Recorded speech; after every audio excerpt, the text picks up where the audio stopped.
इस वीडियो से आप जानेंगे कि कोई व्यक्ति ध्यान क्यों नहीं कर पाता।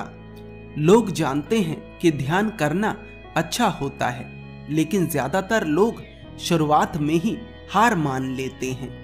उन्हें लगने लगता है कि वे ध्यान कर ही नहीं सकते, क्योंकि ध्यान की शुरुआत वास्तव में कठिन है अगर आप कुछ बेसिक बातों को नहीं समझते। इस वीडियो में मैं एक कहानी के द्वारा वे सभी आवश्यक बातें समझाने का प्रयास करूंगा जो एक ध्यानी को समझनी चाहिए। यह कहानी एक नौजवान लड़के और एक बौद्ध भिक्षु के बीच की बातचीत के बारे में है। एक बार एक नौजवान लड़का एक बौद्ध भिक्षु से कहता है, मुनिवर, मैंने देखा है बहुत सारे बौद्ध भिक्षु घंटों आंखें बंद कर कर एक ही स्थिति में बैठे रहते हैं। मैं जानता हूँ ध्यान करने के बहुत सारे फायदे हैं, इसलिए मैंने भी ध्यान करने की कोशिश कई बार करी है, लेकिन मुझसे ध्यान होता ही नहीं। कभी मेरे पैरों में दर्द होने लगता है, कभी मेरी कमर में दर्द होने लगता है, तो कभी मुझे नींद आ जाती है। जब भी मैं ध्यान करने बैठता हूँ तो मेरा मन मुझे ध्यान करने से रोक लेता है।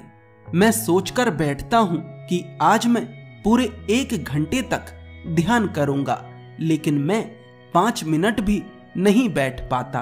मैं आपसे अपनी इस समस्या का समाधान चाहता हूँ। वे बौद्ध भिक्षु उस लड़के से पूछते हैं, क्या तुम जानते हो कि ध्यान कैसे किया जाता है? वह लड़का कहता है, बैठकर मुनिवर। वे बौद्ध भिक्षु पूछते हैं, क्या तुम्हें बैठना आता है? वह लड़का कहता है, हाँ मुनिवर, मैं बैठना जानता हूँ।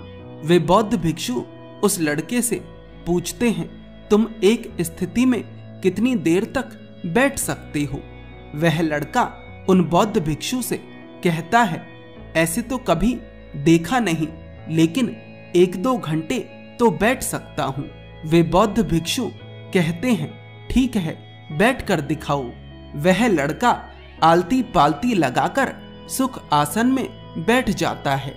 1 मिनट बीतता है, 2 मिनट बीतते हैं, 3 मिनट बीतते हैं, लेकिन चौथे मिनट में उसकी कमर मुड़ने लगती है। उसे नींद नहीं आती क्योंकि उसकी आंखें खुली थी, लेकिन वह अपने हाथों का सहारा लेकर बैठने लगता है। वे बौद्ध भिक्षु उस लड़के से पूछते हैं, क्या हुआ, नहीं बैठा जा रहा? वह लड़का कहता है, जब भी मैं ध्यान करने बैठता हूँ तो मुझे आलस आने लगता है, मेरे शरीर में दर्द होने लगता है। वे बौद्ध भिक्षु उस लड़के से कहते हैं, तुम ध्यान नहीं कर रहे थे, तुम सिर्फ बैठे थे, लेकिन तब भी तुम्हारा शरीर तुम्हारा साथ नहीं दे रहा था। जानते हो क्यों? क्योंकि तुमने इस पर काम नहीं किया। वह लड़का पूछता है, कैसा काम?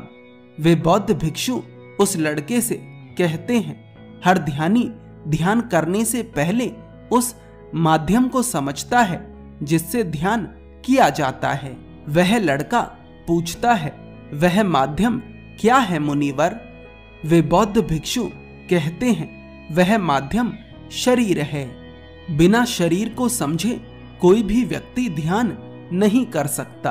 तुम बुद्ध को जब भी देखोगे तो उन्हें किसी ना किसी मुद्रा में देखोगे। जानते हो क्यों? क्योंकि वे जानते हैं कि शरीर किस तरह से काम करता है।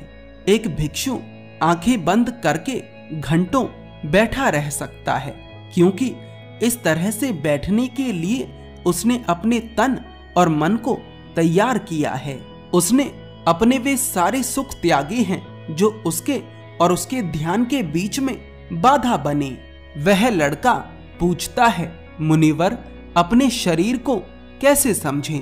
वे बौद्ध भिक्षु कहते हैं, तन को समझने के लिए मन को समझना आवश्यक है और मन को समझने के लिए जागरूकता अनिवार्य है।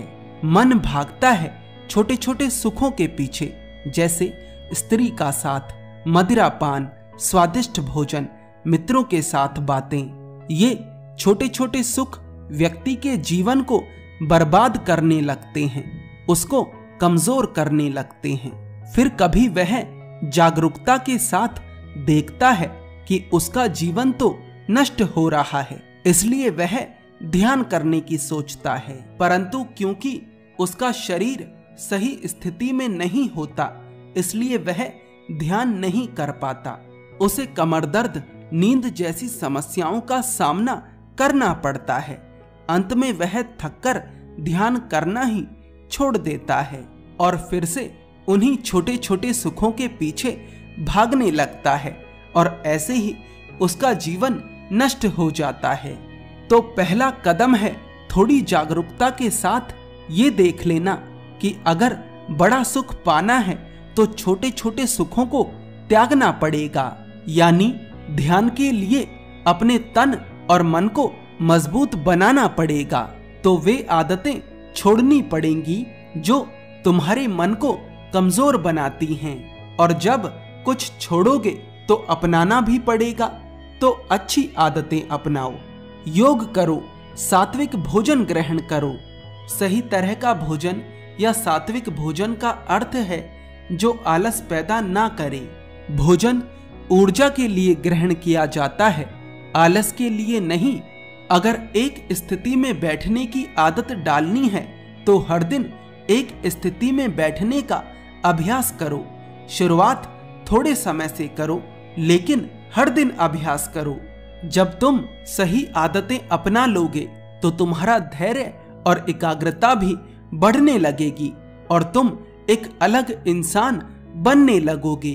तो दूसरा कदम है थोड़ी और जागरूकता के साथ योग करना, सात्विक भोजन करना।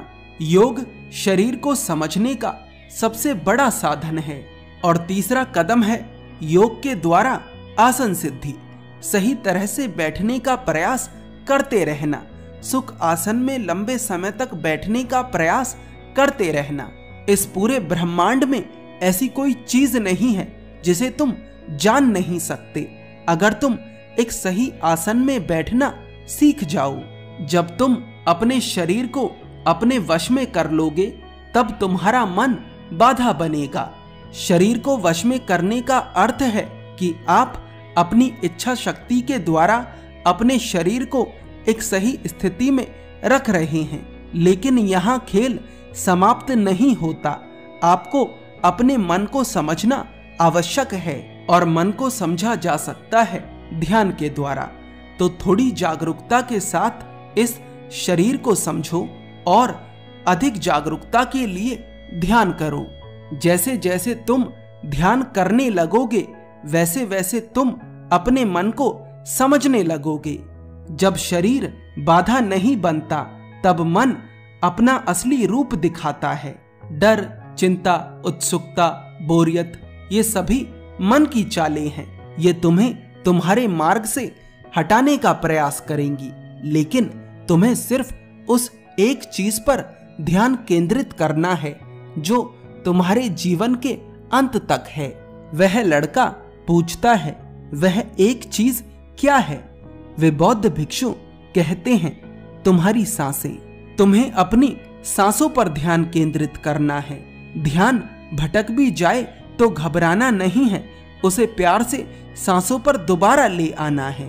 तो चौथा कदम है जागरूकता के साथ अपने मन की चालों को देखते रहना और कोई प्रतिक्रिया ना देना, केवल अपनी सांसों पर ध्यान केंद्रित करना।